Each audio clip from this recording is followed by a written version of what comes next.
السلام علیکم ورحمۃ اللہ وبرکاتہ۔ ناظرین، اس ویڈیو میں پہلے ٹریلر کے رہ جانے والے پرتجسس مناظر پر بات ہوگی، تو چلیے شروع کرتے ہیں۔ تو ناظرین، اس سین کا آغاز ہی ایک ایسے للکار سے ہوتا ہے جو آنے والے طوفان کی خبر دیتی ہے۔ اپنی قرارگاہ میں کھڑا دمرحان اپنے سپاہی کے سامنے خود سے عہد کرتا ہے کہ وہ مرتے دم تک یہ ثابت کرے گا کہ اصل میں بڑا کون ہے۔ یہ جملہ محض ضد نہیں، یہ زخمی انا کی چیخ ہے۔ اس کے لہجے میں بغاوت بھی ہے اور خود کو ثابت کرنے کی بے قراری بھی۔ یہاں صاف محسوس ہوتا ہے کہ دمرحان بے صرف جان بچانے کے لیے نہیں بھاگ رہا، بلکہ وہ اپنے اندر ایک فیصلہ کر چکا ہے۔ شاید وہ اورحان بے کو چیلنج کرنے جا رہا ہے، شاید وہ اپنی الگ طاقت کڑی کرنا چاہتا ہے، یا ممکن ہے کہ وہ کسی تیسرے فریق کے ہاتھوں استعمال ہو رہا ہو۔ اچانک منظر بدلتا ہے اور ہم دیکھتے ہیں کہ علاؤالدین اور گونجا خاتون گرمیان قبیلے کے سردار محمد بے کے سامنے کھڑے ہیں۔ سپاہیوں نے علاؤالدین بے کو گریبان سے پکڑا ہے۔ یہ منظر طاقت کے بے رحمانہ نمائش ہے۔ دوسری طرف گونجا خاتون کو خواتین نے قابو کیا ہوا ہے، مگر وہ کمزور نہیں پڑتی۔ اس کی آنکھوں میں خوف نہیں بلکہ مزاحمت کی آگ ہے۔ یہاں سے کہانی سیاسی رخ اختیار کر لیتی ہے۔ گرمیان قبیلہ ہمیشہ سے طاقت کے توازن میں اہم رہا ہے۔ محمد بے کا علاؤالدین کو قید کرنا اس بات کا اشارہ ہے کہ گرمیان قبیلے والے کائیوں سے صلح ہرگز نہیں کریں گے، اگرچہ وہ اورحان بے کی بڑھتی ہوئی طاقت سے خوفزدہ ضرور ہے۔ پھر سب سے زیادہ دل کو چھو لینے والا لمحہ آتا ہے۔ زندان کی سلاخوں کے پیچھے علاؤالدین اور گونجا خاتون کڑے ہیں۔ قید صرف جسم کی نہیں بلکہ حالات کی بھی ہے۔ گونجا خاتون اپنے شوہر کا ہاتھ تھامتی ہے اور اپنے بھائی محمد بے کو مخاطب کر کے کہتی ہے کہ اب اس ہاتھ کے سوا کوئی سہارا نہیں۔ یہ جملہ بہت گہرا ہے۔ یہ صرف ایک بیوی کی وفاداری نہیں بلکہ اپنے قبیلے کے خلاف کڑے ہونے کا اعلان بھی ہے۔ گونجا خاتون نے آج فیصلہ کر لیا ہے کہ اس کا گھر اب وہی ہے جہاں اس کا شوہر ہے، چاہے وہ زندان ہی کیوں نہ ہو۔ دوسری طرف دمرحان کی للکار اور علاؤالدین کی قید، یہ دونوں واقعات آپس میں جڑے ہو سکتے ہیں، کیونکہ دمرحان بے گرمیان قبیلے کے ساتھ خفیہ اتحاد کر چکا ہے۔ اس لیے بہت امکان ہے کہ وہ اسی قید کو استعمال کر کے اورحان کے خلاف محاذ کھولنے والا ہو۔ یاد رکھیں ناظرین، جب رشتے سیاست سے ٹکرا جائیں تو خون بہنا لازمی ہو جاتا ہے۔ دوسری طرف ناظرین، جیسے ہی فلاویوس ایک نئے بازنطینی کمانڈر کا تعارف کرواتا ہے، ہمیں فوراً اندازہ ہو جاتا ہے کہ کہانی اب ایک نئے اور کہیں زیادہ خطرناک موڑ پر داخل ہونے والی ہے۔ وہ کہتا ہے کہ قسطنطنیہ میں اندریاس کو خون والی کلہاڑی کہا جاتا ہے۔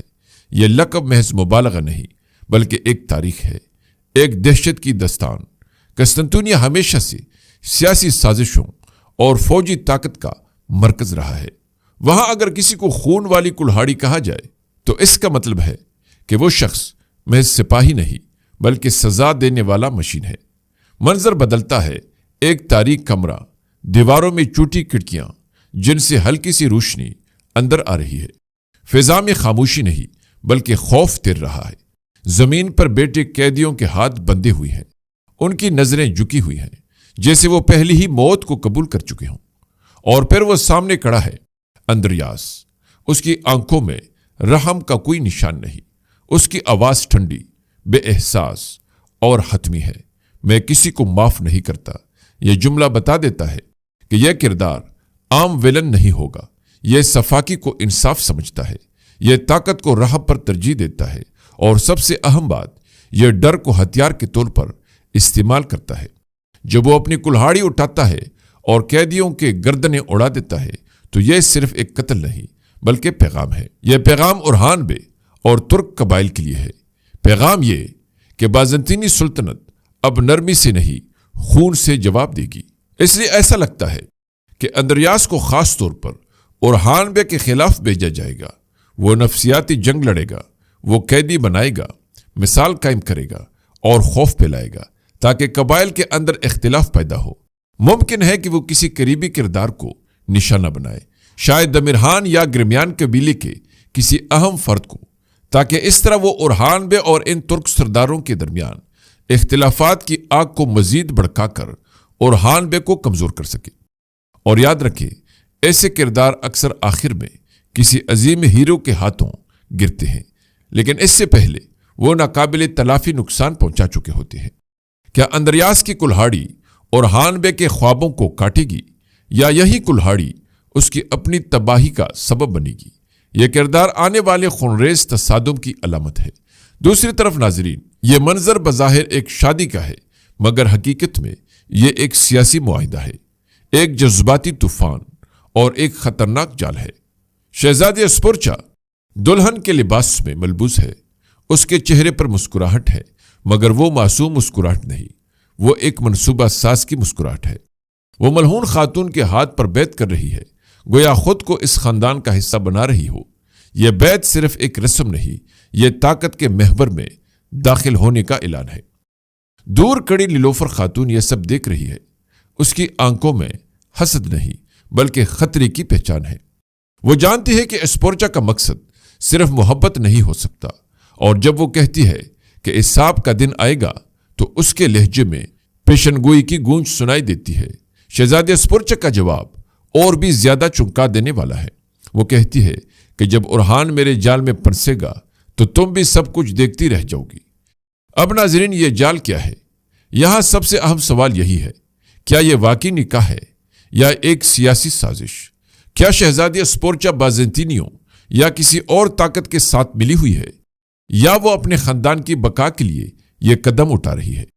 پھر وہ لمحہ آتا ہے جب اورہان بے دلہن کا گھونگھٹ اٹھاتا ہے، اور اس دوران اس کی آواز سنائی دیتی ہے، یا قیامت یا مستقبل۔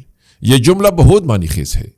قیامت یعنی سب کچھ ختم ہو سکتا ہے، مستقبل یعنی ایک نئی سلطنت کی بنیاد پڑ سکتی ہے۔ یہ منظر دراصل اورہان بے کی زندگی کے دو راستوں کی علامت ہے۔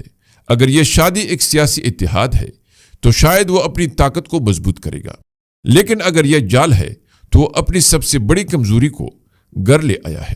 ناظرین، امکان یہ ہے کہ شہزادی اسپورچا مکمل ویلن نہیں ہوگی، وہ ایک پیچیدہ کردار ہوگی۔ ممکن ہے وہ ابتدا میں کسی سازش کا حصہ ہو، مگر بعد میں جذبات اس کے منصوبے کو کمزور کر دیں گی۔ نیلوفر خاتون اور اسپورچا کے درمیان کشمکش آنے والی اقساط میں مرکزی حیثیت اختیار کرے گی، اور سب سے اہم بات، اورہان بے کا یہ جملہ ظاہر کرتا ہے کہ وہ بھی خطرے سے آگاہ ہے۔ وہ آنکھیں بند کر کے قدم نہیں اٹھا رہا، وہ جانتا ہے کہ یہ فیصلہ اس کی تقدیر بدل سکتا ہے۔ ناظرین، یہ ایپیسوڈ صرف جنگوں کا نہیں ہوگا، یہ دلوں، رشتوں اور طاقت کے امتحان کا بھی ہوگا۔ ناظرین، امید ہے کہ آپ کو ہماری یہ ویڈیو ضرور پسند آئی ہوگی، اس لیے لائک ضرور کیجیے۔ ملتے ہیں اگلی دلچسپ اور پرتجسس ویڈیو میں، تب تک اللہ نگہبان۔